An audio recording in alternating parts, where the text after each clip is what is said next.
favorite stories throughout the Old Testament. They're all stories about people who were in a covenant relationship with God, which means they had a formal relationship based upon, it was inaugurated by the shedding of blood. It was instituted by God. He comes to man and says, I want to be in this kind of a relationships, and there's terms of that covenant, both terms for God to uphold and terms from the people he's in a covenant to uphold. And so all the way through the book of Joshua, what you're going to find is that Joshua was a servant of that covenant. And specifically, when we think about this covenant, there's sort of a corporate covenant identity that Israel has. And then there's an individual identity that people have in relationship to God in the covenant. So kind of think corporate identity and personal or individual identity.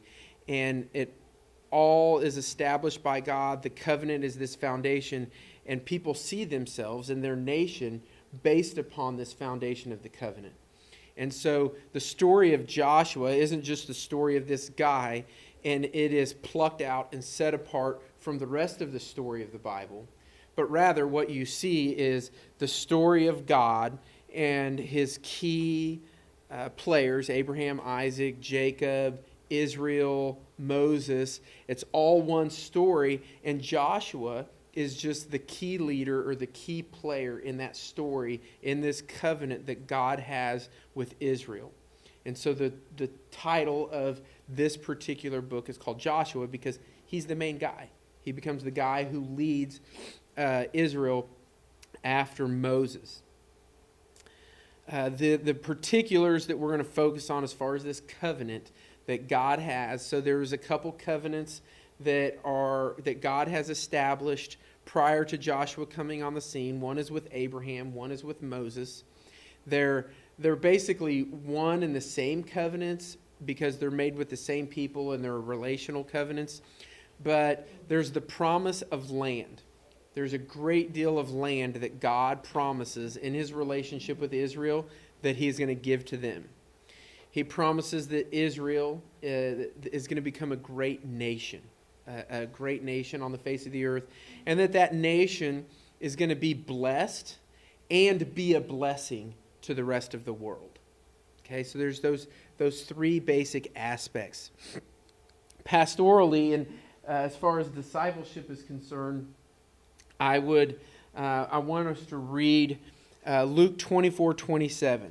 This is an interesting text to start Joshua with, but just kind of bear with me here a little bit. This is one scripture that it's about Jesus and his disciples after Jesus is raised from the dead, after he has died on the cross for the sins of mankind, and he has now conquered death, and he's talking with his disciples. Okay? And Luke 24:27 reads, it says, and beginning with Moses and all the prophets, this is Jesus, he explained to them, that is his disciples, what was said in all of the scriptures concerning himself. Okay, so what Jesus is saying after the veil's been torn in the temple, after he's had to kind of stopped speaking in riddles so much, he's resurrected from the dead, he goes and grabs his disciples, and he says, now let's go do a Bible study. And at this time, the only Bible that existed was what we call the Old Testament. There was no New Testament at this time. He says, well, let's go do a Bible study. And I'm gonna start with Moses, who wrote the first 5 books of the Bible, and then go through all the prophets, and Joshua would be the start of that time, right? And I'm going to explain to you how everything that they did, everything that they said, where they went, why we have a tabernacle, why we have a sacrificial system, why we have holy days like the Passover and tabernacles and all of this stuff. He sat down and he explained to them how all of it pointed to him. He said, this was all about me. Okay?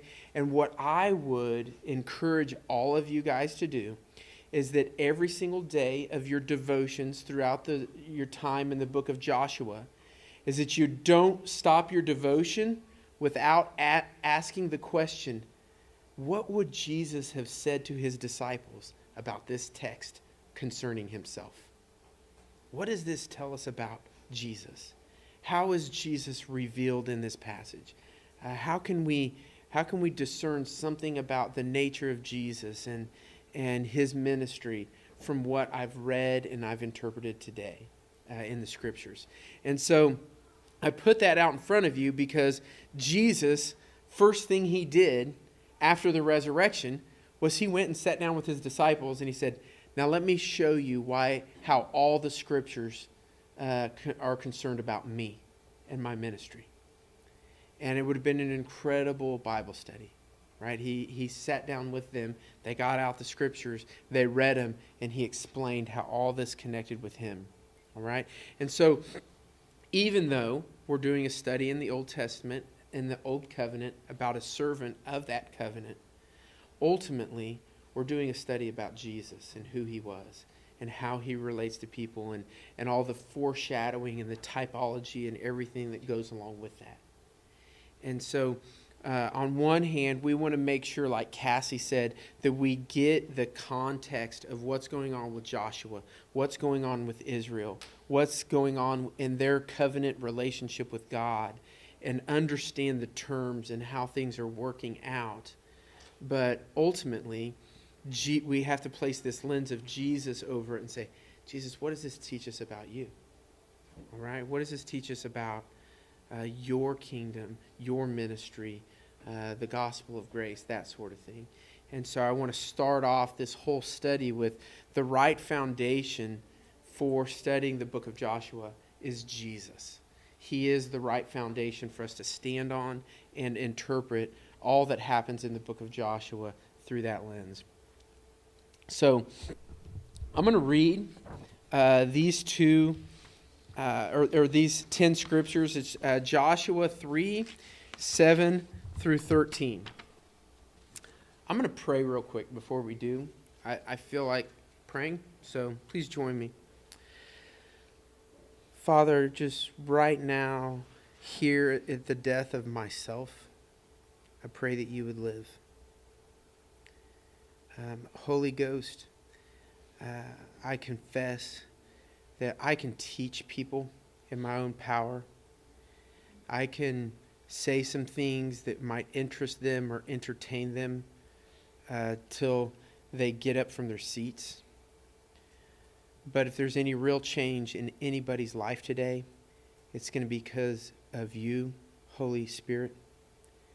It's not going to be because of me. If any of us are changed today and we're motivated to become people who want to be part of the movement of making disciples and being disciples and growing the church in our day, that will have to be born of you, God. I do not have that seed or that power within myself, and I just declare that. And if anybody gets that stirring and that movement in their spirit, it'll be because you've been gracious to them. And so right now, God, we just say, on our part, we die right now in order that you may live. And we pray that you would do your part in transforming our lives, moving us from people who are not movers and shakers in your kingdom to people who are, or from people who already are moving towards discipleship, that you would advance us and you would show us how to disciple people, show us who to disciple, put the words of the gospel in the soil of our breath. And I just pray that all that we would do would be from you and for you and unto you. And I pray this in Jesus' name. Amen. Joshua 3, 7 through 13. The Lord said to Joshua, "Today I will begin to exalt you in the sight of all Israel, that they may know that as I was with Moses, so I will be with you. And as for you, command the priests who bear the ark of the covenant, when you come to the brink of the waters of the Jordan, pardon me,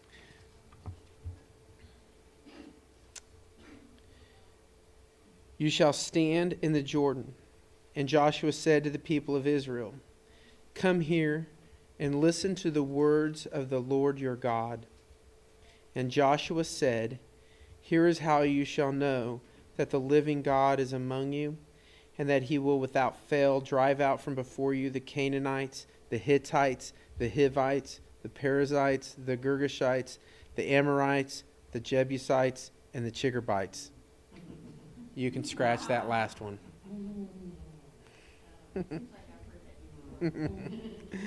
Behold, the ark of the covenant of the Lord of all the earth is passing over before you into the Jordan.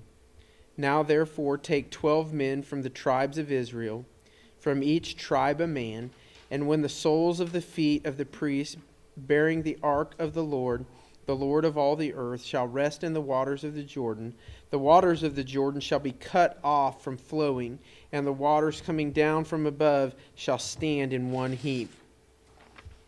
So when the people set out from their tents to pass over the Jordan with the priests bearing the ark of the covenant before the people, and as soon as those bearing the ark had come as far as the Jordan, and the feet of the priests bearing the ark were dipped into the brink of the water, now the Jordan overflows all its banks throughout the time of the harvest.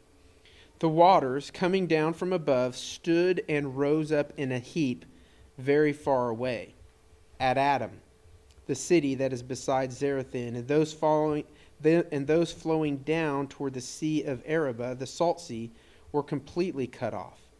And the people passed over opposite Jericho. Now the priests bearing the ark of the covenant of the Lord stood firmly on dry ground in the midst of the Jordan, and all Israel was passing over on dry ground until all the nation finished passing over the Jordan.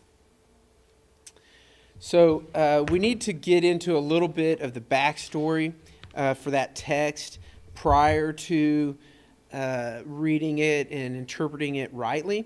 And one of the key texts, this is an amazing text actually, when God was establishing his covenant with Abraham, you want to look into Genesis 12, 15, and 17 if you want to get into some of the details of that. But at the time when Abraham's actually going to cut the covenant with God, when God's promised him land, he's promised him blessing, he's promised him descendants, very numerous. Abraham's 99 and he's got no sons of his own from Sarah. And God's going to cut this covenant with him. And in Genesis 15, God tells Abraham this. He says, know for certain that your offspring will be sojourners in a land that is not theirs, and will be servants there, and they will be afflicted for 400 years. But I will bring judgment on the nation that they serve, and afterward they shall come out with great possessions. As for you, you shall go to your fathers in peace, and you shall be buried in a good old age, and they shall come back here in the 4th generation. For the iniquity of the Amorites is not yet complete. So in that text, what you're going to see is God kind of prophetically telling Moses, there's going to be these sections of time that are coming up for your people that are part of this covenant. One is that they're going to go into this land. We know it. They went into Egypt. When they go into Egypt, there's like 120 or 170 people in Jacob's family when they go into Egypt. 400 years they're going to be in Egypt. During that time that they're in Egypt, the nature of their relationship with the Egyptians is going to shift from one where they were like guests at the beginning of their time in Egypt to where at the end of their time in Egypt, they're going to be slaves.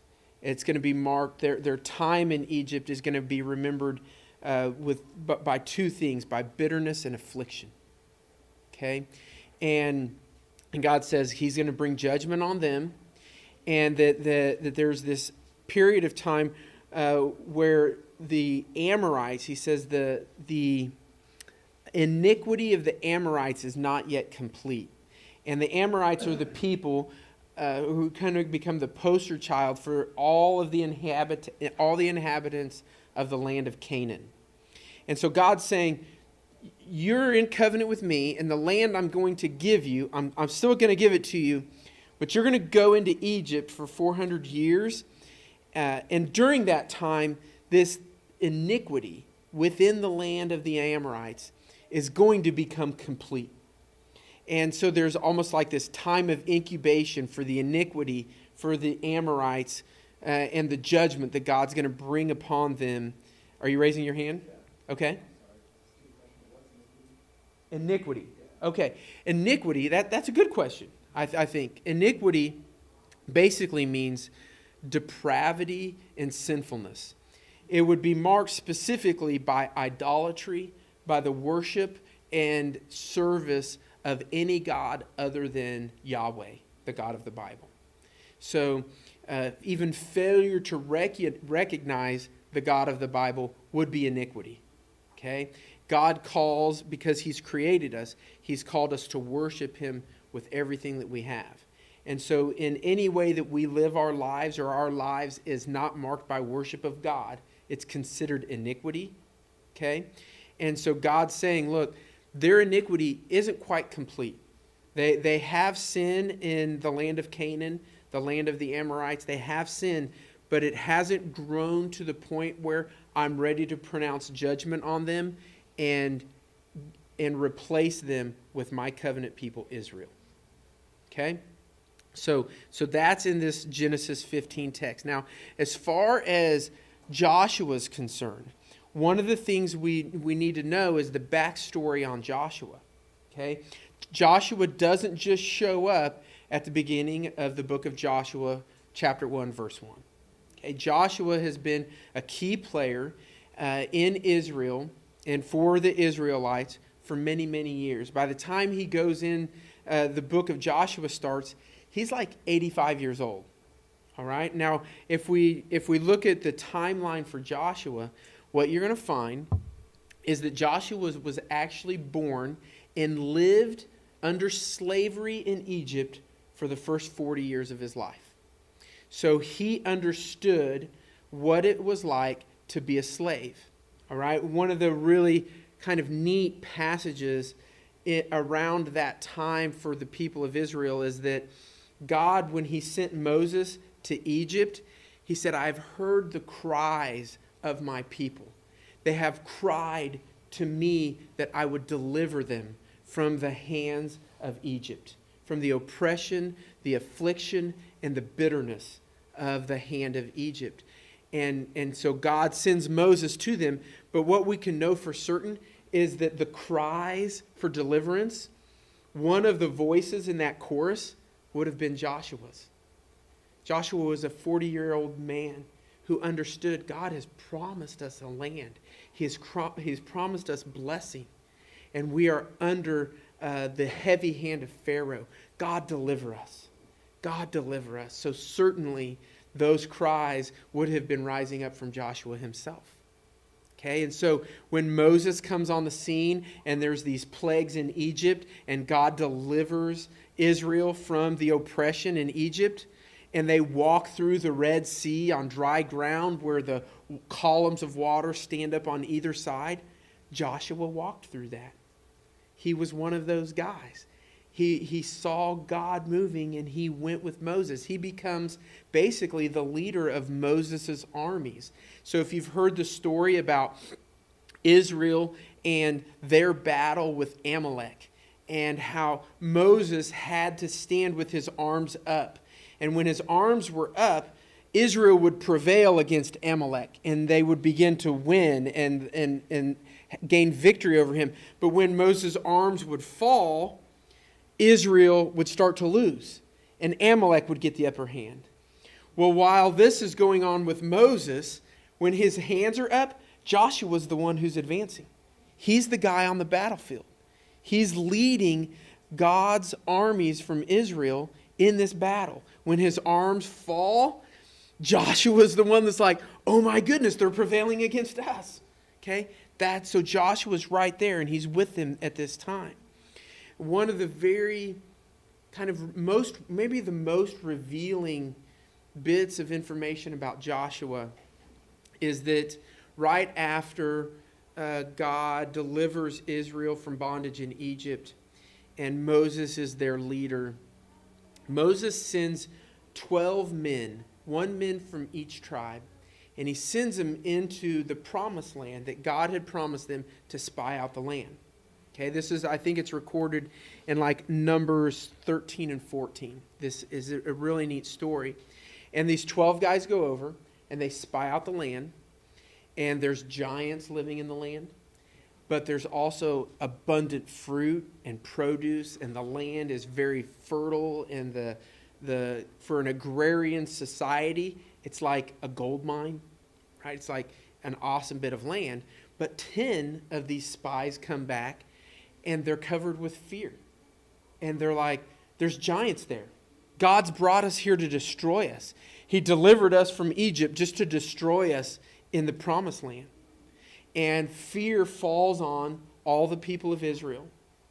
Except there's these two guys, Joshua and Caleb. Okay? And they come back and they beg the people of Israel, don't be afraid. God promised us this land. He said he would give it to us, and he will deliver these giants into our hands. Let's go take the land. But the people of Israel give in to fear, and they practice a lack of faith in God and in his covenant, and the anger of God burns against Israel. And he says, because you guys have listened to fear, because you have not believed in me and my covenant, you're now going to wander in the wilderness for 40 years. And this generation, every man who's over the age of 20 is going to die during this 40-year stint in the wilderness. Every man except for Joshua and Caleb. Okay? And so when you get to this scene where Joshua comes on, right? He's entering into a land that he begged his people to enter into 40 years ago. He was begging them, let's go. God's given us this land. And so for 40 years, he has dealt with the people, and he has wandered around in the wilderness with the people that didn't listen to his counsel. He has borne out with them for 40 years. Now, I don't know about you guys, but in my life, if I'm trying to advance, like in the church, it's like, I'm the kind of person that's like, God says do this, okay, let's go do it, right? But my timing's not the same as everybody else's timing, right? And I'm like, okay, well, I'll give that leader a month. And if they don't step up in a month, then I'm going to kind of wash my hands of them, right? That's kind of how in my sinful and in my carnal nature, that's the way I operate. And Joshua's in a position where he's wandering with these people for 40 years of his life, surrounded by people of unbelief. And so when we read about them being on the edge of the waters of the Jordan, and God telling them, tomorrow you guys are going to cross over. It's finally time. Joshua has been looking forward to this day all of his life. For 40 years when he was in slavery in Egypt, and for 40 years when he was in basically wandering in the wilderness with a people of unbelief. What made him believe that for 30 years? Good question. We'll talk about that.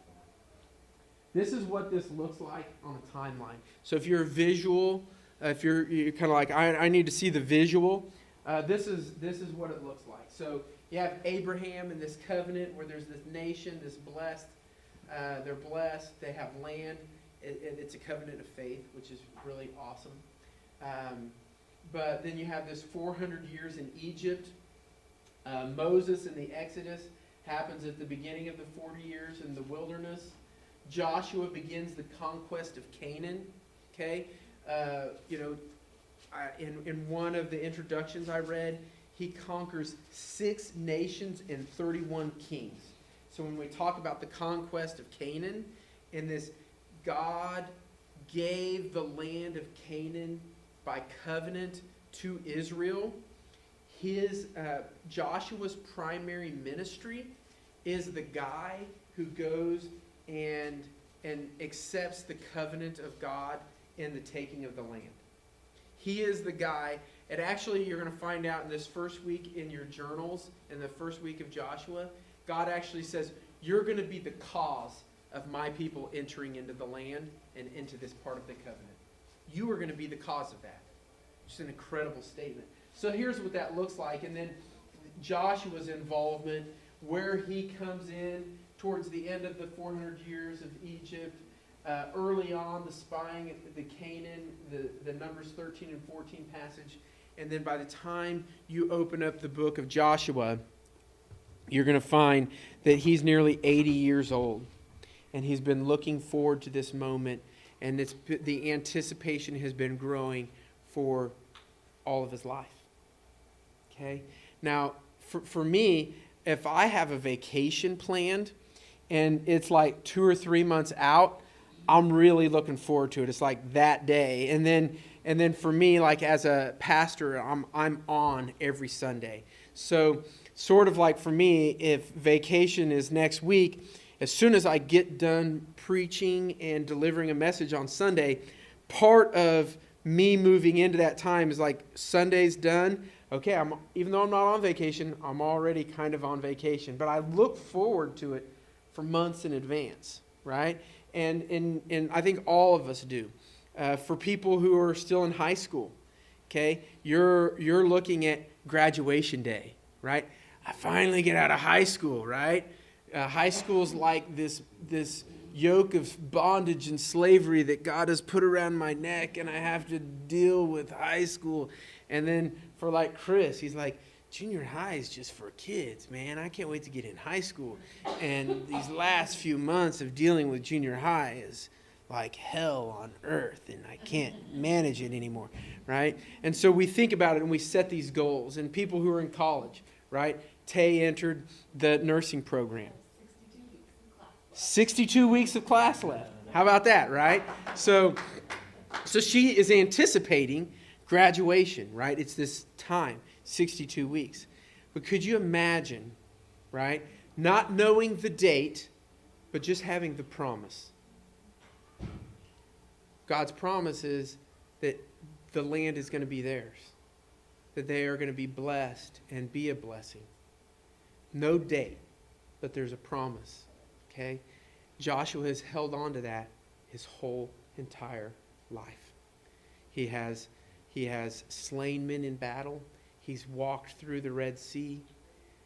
He's seen manna come from heaven for 40 years and eaten it.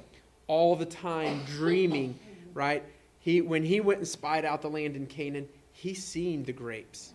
He's seen how the produce that came from that fertile land. And yet in wilderness, with these people of unbelief, he eats manna every single day. Okay? And so we need to go back and we need to reread that text in light of this. Okay? So, Joshua 3, 7 through 17. The Lord said to Joshua, "Today I will begin to exalt you in the sight of all Israel, that they may know that as I was with Moses, so I will be with you. And as for you, command the priests who bear the ark of the covenant, when you come to the brink of the waters of the Jordan, you shall stand still in the Jordan." So if you can put your mind into this scene and into this context, you have about 2 million people who are camping on the east side of the Jordan River. Okay? And the land that God has promised them is on the other side of the Jordan River. So there's this actual physical obstacle that is standing between the promise of God's covenant to have land and the fulfillment of it, and them actually entering into the land and taking possession of it. This physical boundary, this physical obstacle. And it's this Jordan River. Verse 9, and Joshua said to the people of Israel, come here and listen to the words of the Lord your God. And Joshua said, here is how you shall know that the living God is among you. Now I just want to back up here real quick. Just a little bit of a caveat and a rabbit trail. I love that Joshua has this boldness and he says, come hear the words of the Lord your God. And then he opened his mouth and spoke. Now, I believe that in the journey and in our ministries, in our house churches, and in this ministry here from this pulpit, we can tell people, you can come hear the words of God. You want to hear what God has to say, you come to the journey and you're going to hear it. And we'll open our mouths and we'll speak. Okay? That is a unique privilege that we have and a unique calling. So he says, come here and listen to the words of the Lord your God. And Joshua said, here is how you shall know that the living God is among you, and that he will, without fail, drive out from before you the Canaanites, the Hittites, the Hivites, the Perizzites, the Girgashites, and the Amorites, and the Jebusites. Behold, the ark of the covenant of the Lord of the earth is passing over before you into the Jordan. Now therefore, take 12 men from the tribes of the Israel, from each man from a tribe, and when the soles of the feet of the priests bearing the ark of the Lord of all the earth, when their feet shall rest in the waters of the waters of the Jordan shall be cut off from flowing, and the waters coming down from above shall stand in one heap. So when the people set out from their tents to pass over the Jordan, with the priests bearing the ark of the covenant before the people, and as soon as those bearing the ark had come as far as the Jordan, and the feet of the priests bearing the ark of the Lord were dipped into the brink of the water, now the Jordan overflows all its banks throughout the time of the harvest. The waters coming down from above stood and rose up in a heap very far away at Adam, the city that is beside Zarethan. And those flowing down toward the sea of Arabah, the salt sea, were completely cut off. And the people passed over opposite Jericho. Now the priests bearing the ark of the covenant of the Lord stood firmly on dry ground in the midst of the Jordan, and all Israel was passing over on dry ground until all the nation finished passing over the Jordan. So let me paint this picture from that text. Okay? God has promised, he's got a covenant with Israel, and he's promised them the land that's on the other side of the Jordan. And the way this works out, God gives Joshua the instruction. He says, this is what's going to happen. This is how I want this to go down. The priests are going to carry the ark, and they're going to be out in front of everybody. But they're going to start walking to the Jordan. As they start walking to the Jordan, you guys start walking and following them. So they're all making a march towards the promised land, towards the fulfillment of this covenant. They're all walking towards that land while the river Jordan is still flowing. Okay? So they're walking towards a flowing river that's out of its banks at this time. I read that normally the Jordan is anywhere from 3 foot to 10 foot deep in this part of the land, and it's about 90 feet wide. Okay, so at this time, it's out of its banks, right? The spring rains, the snow melting from Mount Hermon, it is a river that is out of its banks, okay? They're marching towards it, and God's saying, once the priests get there, the waters from up above, they're going to stand up in a giant heap. They're not going to stop flowing. They're going to flow into this giant heap. Adam, which this land of Adam, this is the only time it's mentioned in the Bible. It stands up, it's 14 miles away, but all the would be flowing down. It just keeps filling up in this giant heap of water. Okay? And it's cut off. Whatever water was in there flows down to the salt sea, and the ground dries up. As they start stepping down into the Jordan River carrying the Ark of the Covenant. It's an amazing picture. It's theatrical, right? It's like, oh my goodness, there's all kinds of faith involved here. There's people putting it on the line. Joshua is saying, hear the words of God, and he opens his mouth and speaks. And so everything is happening. They're cashing their check with God on his word, stepping out in faith, moving across the Jordan. Now, the ark, from this text, the ark is kind of the centerpiece, right? It's all about the Ark of the Covenant. The ark is going to go before them. It's going to be, it seems like the priest could go down in the water and pretty soon they're just going to get swept away. But because they're carrying the Ark of the Covenant, right, he's saying they're going to bear this Ark of the Covenant. That's going to be the catalyst for all of this to happen, is centered around this covenant, this Ark of the Covenant. And they're not just going to walk through, but they're going to stand there. And all of Israel is going to basically have to pass by while the Ark of the Covenant is in the midst of the Jordan and the waters are being held up because of what is going on in and around the Ark of the Covenant. And so there's this little bit of, okay, I just want to make sure I get out of here before the Ark does, right? And I saw this movie in the 80s, and this picture came to my mind. You know, it was one of them really cheesy 80s movies where they use lots of synthesizers and really bad special effects. And it was a fantasy movie, but there was these people, and they were on this mission, and this one particular giant man that was part of their band that was on this mission, they came to this point where this gate was going to close, and if it closed, it would ruin the whole mission. It just would, the rest of the movie, it would have been a tragedy, right? But this giant comes, and he stands, and he holds the gate open while the rest of the party goes through so they can continue to do what they were called to do and on their mission. And then he gets, once he is done, the gate's shut and it goes back. And that's sort of this picture I've got of the Ark of the Covenant. The Ark is there, and the boundary, the physical boundary between Israel and her covenant is removed. God he removes that boundary.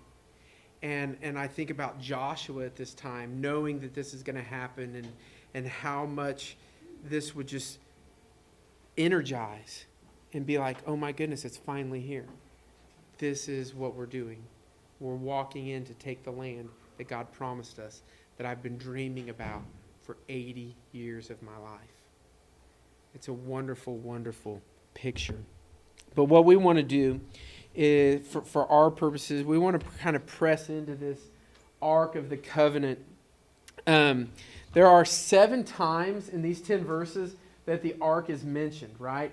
Everything seems to be happening around the Ark. It passes before them into the Jordan. The waters are cut off and stand up in a heap because it's there. And all of the nation passes through the Jordan around the Ark. It's this incredible, and everybody in the nation of Israel knows it, right? They're walking past the Ark where there used to be a river, okay? And they're all taking notice to it. And it's just this significance. And so we need to kind of press into, what's going on with this Ark, right? So there's this reality that Israel is this people that have this covenant identity. All right, so according to this covenant that this Ark is carrying. So within the Ark of the Covenant, there's the 10 Commandments are in there, the tablets of the 10 Commandments. Aaron had this rod that had budded and flowers had bloomed from it. And so it's inside there. They put some manna in there from their time of wandering in the wilderness. And so it represents this formal, legal relationship between God and Israel. Okay, it's a picture of that, and it contains that. And so what they're doing, all that they're doing in light of this covenant that they have with God. According to this covenant determined who they were, right? They were Israel. The reason why they were Israel is because God, in his covenant that began with Abraham, changed Abraham's grandson's name from Jacob to Israel. So it's who they were. They were also God's own people. So when they thought about what is an Israelite, well, what makes the nation of Israel corporately, is this people that God created, this great nation. Okay? But then they also have this personal identity, right? Who am I? Well, if you're part of the Levites, the tribe of Levi, then you're a priest. Okay, that's who you are. And so they have a personal identity connected with their corporate identity that has this foundation of covenant. Okay, now bear with me here, because it's going to be really important when we begin to view this in light of Jesus. Okay, it determined, according to the covenant, what they do. Right? They're entering the promised land based upon this covenant. They make sacrifices because part of the covenant was they were going to have a sacrificial system. They were priests. So their vocations, their identity, it was all built on and stemmed from this covenant with God. It determined how they lived, right? God gave these 10 commandments that told them how they should live. They also are a people who live under the authority of God, right? God established us. God has given us the commands. God has given us the covenant. We live under the authority of God, okay?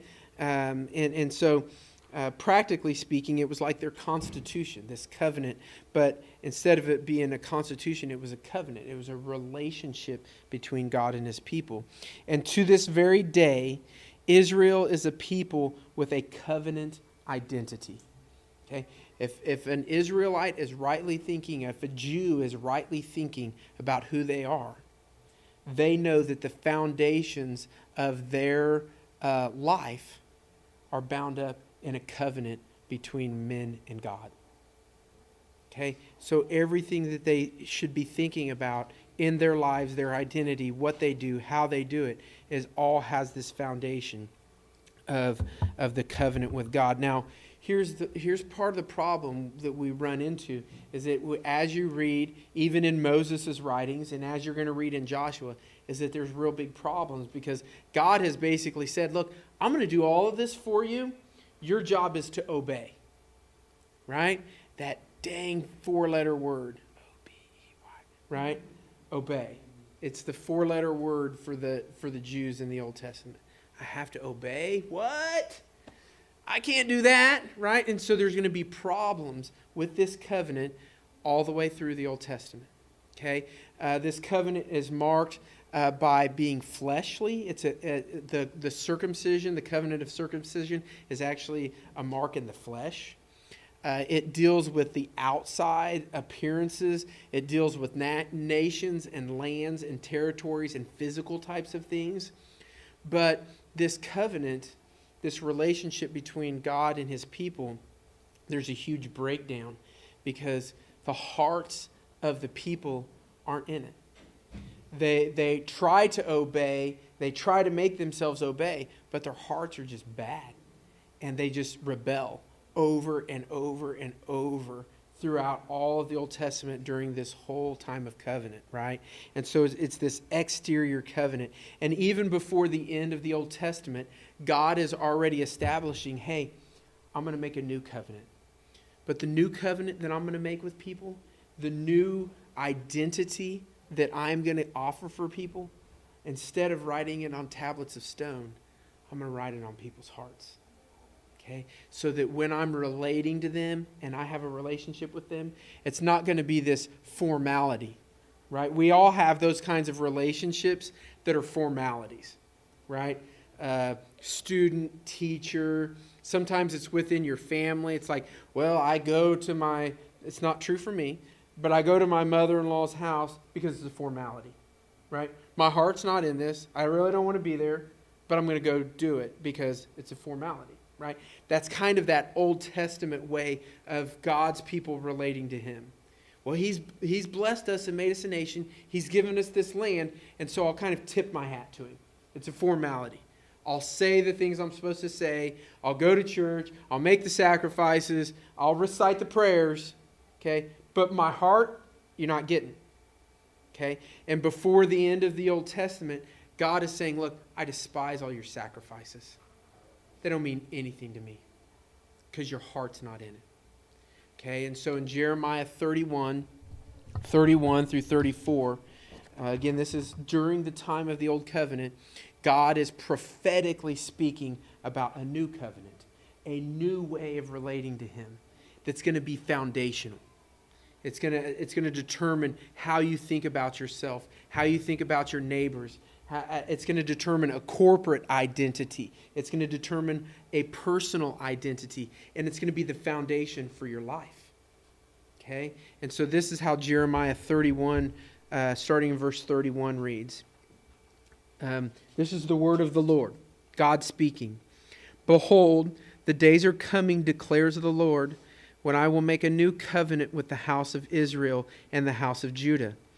Not like the covenant that I made with their fathers on the day when I took them by the hand to bring them out of the land of Egypt. My covenant that they broke, though I was their husband, declares the Lord. For this is the covenant that I will make with the house of Israel after those days, declares the Lord. I will put my law within them, and I will write it on their hearts, and I will be their God, and they shall be my people. And no longer shall each one teach his neighbor and each his brother, saying, Know the Lord, for they shall all know me, from the least of them to the greatest, declares the Lord. For I will forgive their iniquity, and I will remember their sins no more. Okay, and so there's this, and this isn't the only place in the Old Testament where God prophetically talks about this new covenant. But he's saying, look, that old covenant, it didn't work in the relationship piece. It didn't work. Your heart wasn't in me. You tried to kind of wash the outside of the cup, but the inside of the cup was nasty. And he says, the outside, your behaviors looked like you were really religious, but on the inside, you're full of all kinds of evil. You race to do evil. As soon as you turn on the computer, the first thing you do is look for something sinful.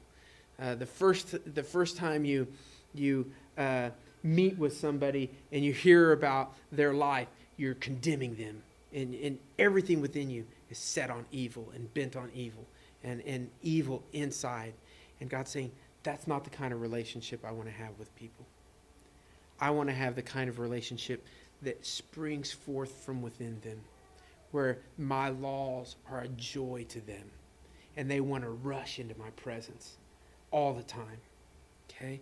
And so all covenants are established in the shedding of blood. Okay? So in Genesis 15, when God established his covenant with Abraham, there was the shedding of blood. These animals were sacrificed. In Exodus 17 through 20, when Moses comes down off of Mount Sinai with the law, the tablets of the law, he slaughters an animal and he takes blood and he flings it on the elders of the people. And there's this bloodshed, and so this covenant is cut, and it's inaugurated by the shedding of blood. And so when we move forward into the New Testament, into the life of Jesus, Jesus' life establishes what Jeremiah had been prophesying about. When the word of the Lord came through Jeremiah that there was going to be a new covenant that's written on people's hearts, he was talking about something that was inaugurated in the ministry of Jesus Christ. And so this is how Matthew 26 reads. This is at the Last Supper. It says, Jesus took bread and after blessing it, broke it and gave it to the disciples and said, Take and eat. This is my body. And he took a cup, and when he had given thanks, he gave it to them, saying, Drink of it, all of you, for this is my blood of the covenant, right? Which is poured out for many for the forgiveness of sins. So when Jeremiah promised that there was going to be a new covenant, and part of that was that he was going to remember their sins no more, Jesus saying, yeah, the vehicle by which God's not going to remember their sins is through my shed blood. So my blood not only cleanses the sin, but it inaugurates this new covenant, this new way for people to relate to God. And it's not an exterior approach to relating to God, but it's a very intimate and is born out from within us. 1 Corinthians 11:25, Paul talks about when taking communion, he says, "This is the cup of the new covenant," quoting Jesus, "in my blood. Do this as often as you drink it in remembrance of me. For as often as you eat this bread and drink the cup, you proclaim the Lord's death until he comes." And so you have the cross, this act that Jesus did to atone for the sins of mankind, to appease the wrath of God. This is that event that establishes this new covenant and this new way of relating to God. And so from that point on, you have a brand new approach to knowing God. Okay? And it's by faith in God. It's not based upon works. It's not about circumcision in your flesh. It's about your heart issues and where your heart's at. And one of the amazing things about the gospel, Paul says in Romans 1, he said, "I'm not ashamed of the gospel because it's the power of God unto salvation for everyone who believes." And so God promises that in this new covenant, by faith in him, there's a power that's unleashed in your life whereby you're changed and you're made new. And it's not an outward thing where it's like, now I wear the t-shirt and I say the right kinds of words.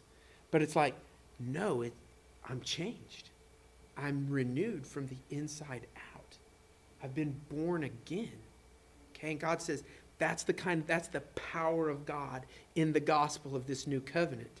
And we can look forward into the New Testament and we can see evidence of this. And this is where this transitions, and Paul, what he's going to do in 2 Corinthians chapter 3 is he's going to talk about the power of God in this new covenant and its ability to transform people's lives, and how we should think about it and measure it and have a way of operating in it. And it's this amazing inside-out transformation that Paul's going to talk about.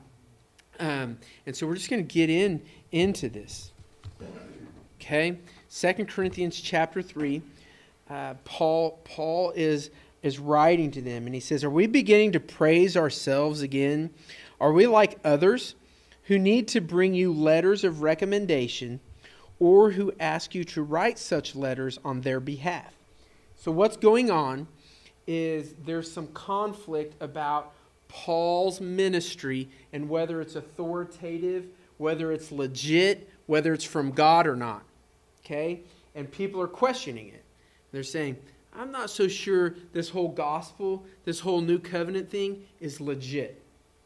And Paul's response to them, he says, "Surely not. We're not looking for you to write us letters of commendation. We're not looking for recommendations so we can get the job." Okay? He says, "The only a letter of recommendation we need is you yourselves. Your lives are a letter written in our hearts. Everyone can read it and recognize our good work among you." Okay? Clearly, you are a letter from Christ showing the result of our ministry among you. The letter is written not with pen and ink, but with the Spirit of the living God. It is carved not on tablets of stone, but on the human hearts. We are confident of all of this because of our great trust in God through Christ. It is not that we think we are qualified to do anything on our own. Our qualification comes from God. He has enabled us to be ministers of this new covenant. This is a covenant not of written laws, but of the Spirit. The old written covenant ends in death, but under the new covenant, the Spirit gives life. So what he's saying is a couple things. He's saying, number one is, we don't need a formal letter of recommendation. If somebody wants to know my letter of recommendation, you're it. Because your life has been transformed by the power of the gospel of Jesus Christ, by grace through faith in Him. You're not who you used to be. So if anybody's wanting to know if our ministry is legit or not, I'm going to send you to them. And you can be the witness to the power of God.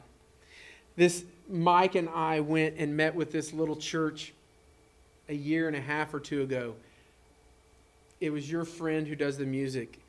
What's her? Fonda had turned us on to this little bitty church, and they were looking for a pastor. And so they asked us to come in, and they were wanting us to kind of take over their church and their congregation and try to revive it and things like this. And negotiations were going really well until this one gal showed up. And she had kind of had her hands on the reins of the church and how it was working. And she was like, well, we just need some letters of recommendation. We need you to kind of prove who you are. And if I would have been thinking clearly at that time, I would have said, great, I'm going to send Christy and Mike and my dad and Tay over. They're my letters of recommendation. Okay? But that's basically what Paul's saying here. Okay? Not only is my ministry legitimized by you guys, but the bigger picture is that the reality of this new covenant that God has is powerful enough to transform you and make you born again and bear you out from the inside out. Okay, you become brand spanking new. Woo! Okay, we're going to read all of 2 Corinthians 3 because it's of great value.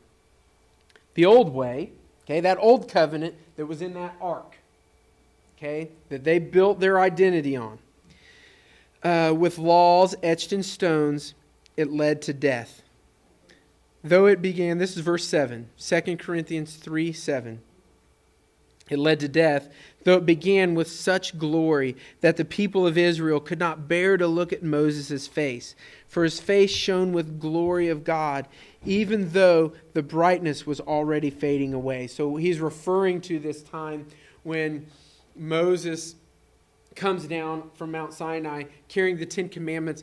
His face shone with such brightness and glory that they put a veil over his face so people could hang out with him and have dinner with him and not be blinded.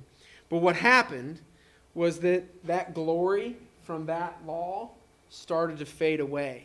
Now, when we think about all of the Old Testament pointing to and revealing Jesus' ministry, this fading glory of Moses' face points directly to Jesus right here in the New Covenant. Okay? And so he's getting ready to kind of explain why all that took place. Verse 8, he says, shouldn't we expect far greater glory under the new way, that the Holy Spirit is giving life? If the old way, which brings condemnation, was glorious, how much more glorious is the new way, which makes us right with God? In fact, that first glory is not glorious at all compared with the overwhelming glory of the new way. So if the old way, which has been replaced, was glorious, how much more glorious is the new way, which remains forever?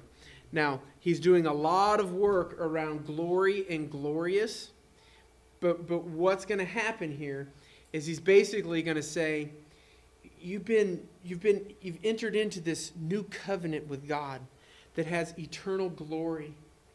And why would you be a Christian that hides under a veil? Why would you do that? This new covenant is glorious. Okay, don't hide under it, but lift it up and press into it. Okay?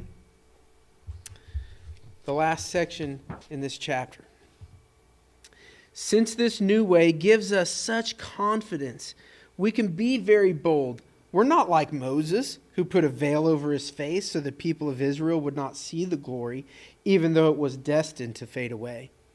But the people's minds were hardened, and to this day, whenever the old covenant is being read, the same veil covers their minds so they cannot understand the truth.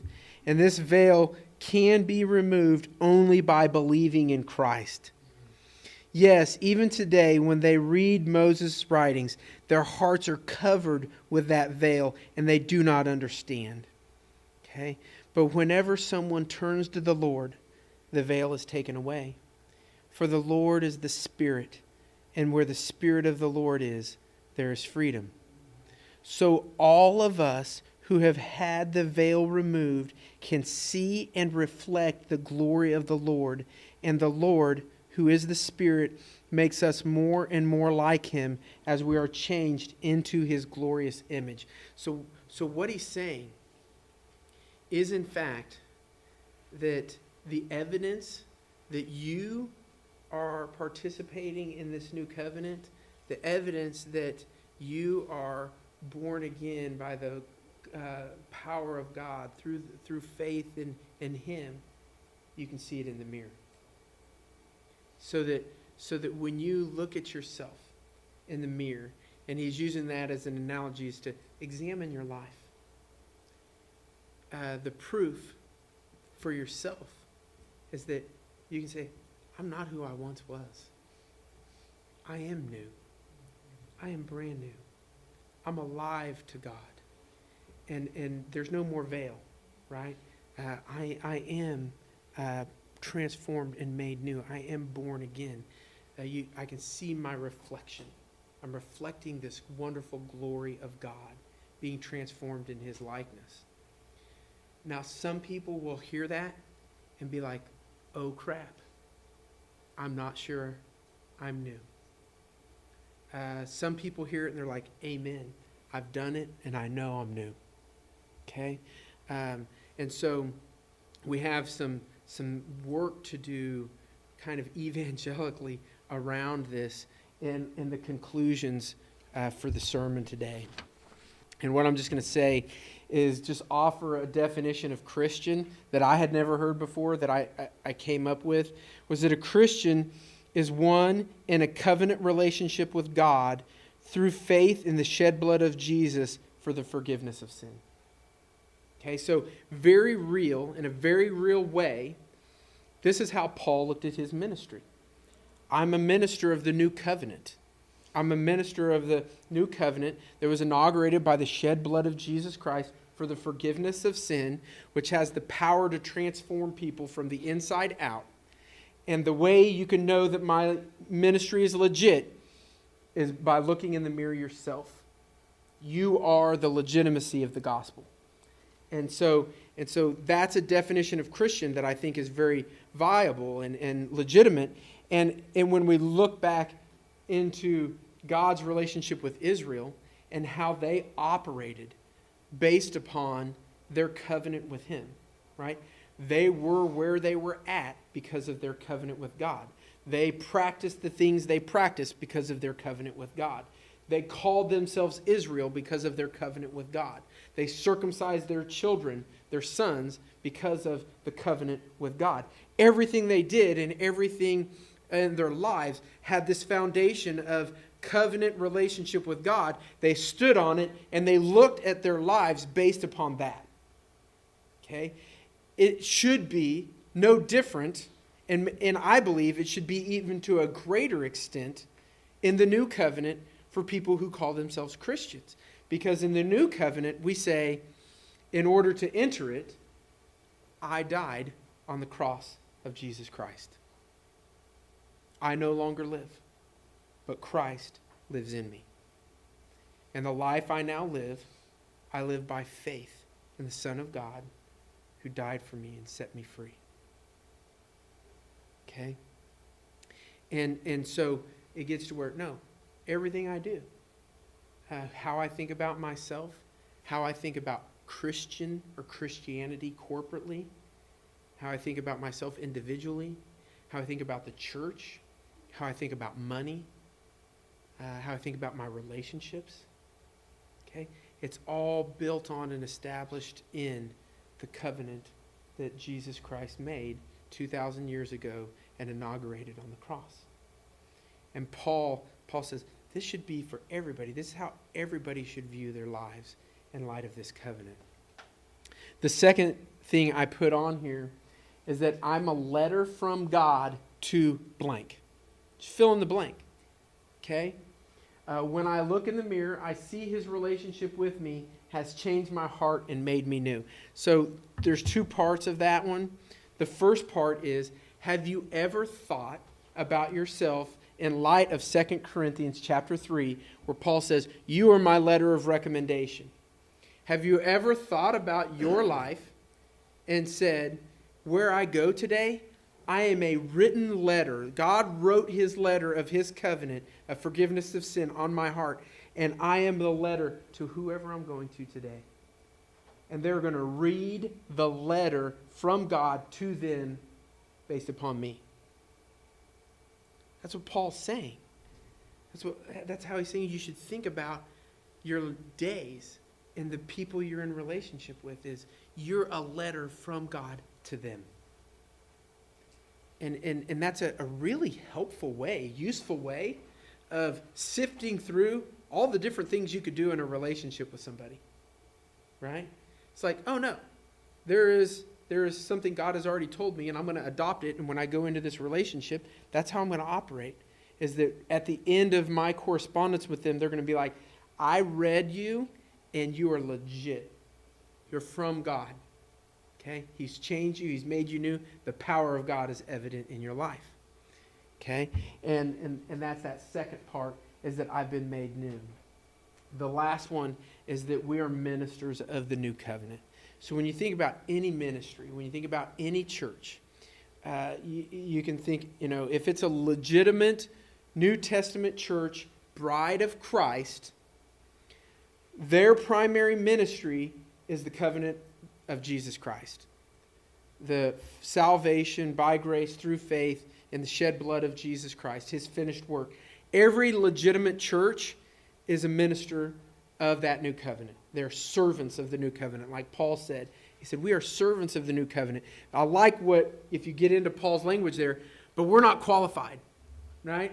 God qualifies us. We don't have the strength to do it. God gives us the strength to do it. Okay? It's a by grace, through faith ministry. So this also helps us think about, when we think about ministries of the church, okay, if the ministries that a church adopts and practices and gives money to and that sort of thing, if they can't tell you how their ministry is tied to the shed blood of Jesus Christ for the forgiveness of sin, then it's not a church ministry. It's just that simple. It can be a great ministry to homeless people where you're feeding them and sheltering them and clothing them, but unless there's a direct correlation, a direct string tied to this shed blood of Jesus Christ for the forgiveness of sin, it's not a church ministry. Okay, and that helps us determine those things. And it also gives us clarity. It's like, well, when I'm preparing for house church, or I'm preparing to meet with somebody, to disciple somebody, to help people move forward in their life with Jesus, this establishes that. It's like, no, this needs to be about the shed blood of Jesus Christ and how that works out in everybody's life on a daily basis. Okay, it's a new covenant way of looking at it. All right, I'm going to pray, and then we're going to move into a time of communion. And so Heavenly Father, we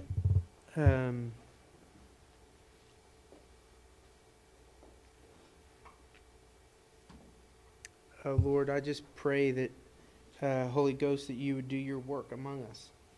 And for the person who kind of looks in on this sermon and has this picture in their mind of looking in the mirror and seeing their life reflected back to them, and they don't see that they're new, I pray that they would know that the invitation is for them to be made new, to accept the terms of this new covenant, which is put faith in you and what you've done. I pray, Lord, for the person who looks in the mirror and their Christianity is veiled. That when they meet somebody and they get to know them, and maybe they've known them for years, and then all of a sudden they have a conversation about Christianity, and they're like, oh, I'm a Christian. And they're like, I never knew. What a surprise. Because when I look in at your life, you don't look no different than the rest of the fallen world. I pray for that person that they would have the courage, Lord, to invite you to remove that veil from their lives.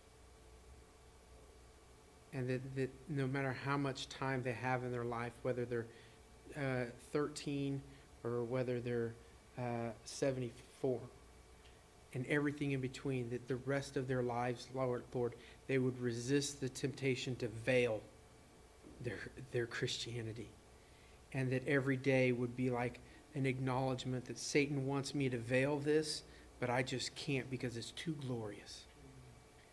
I am like a letter from eternal God to a fallen world about the redemption that is in Jesus Christ.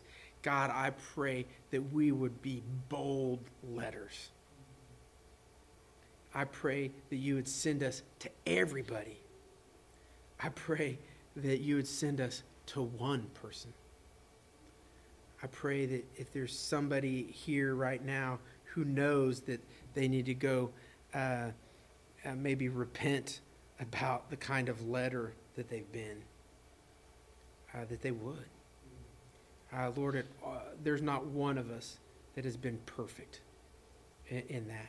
All of us have failed to accurately reveal and glorify you. I thank you for the forgiveness and the cleansing that you offer us. We just pray that you would do that. And we pray your blessing over the rest of this service and communion. Amen.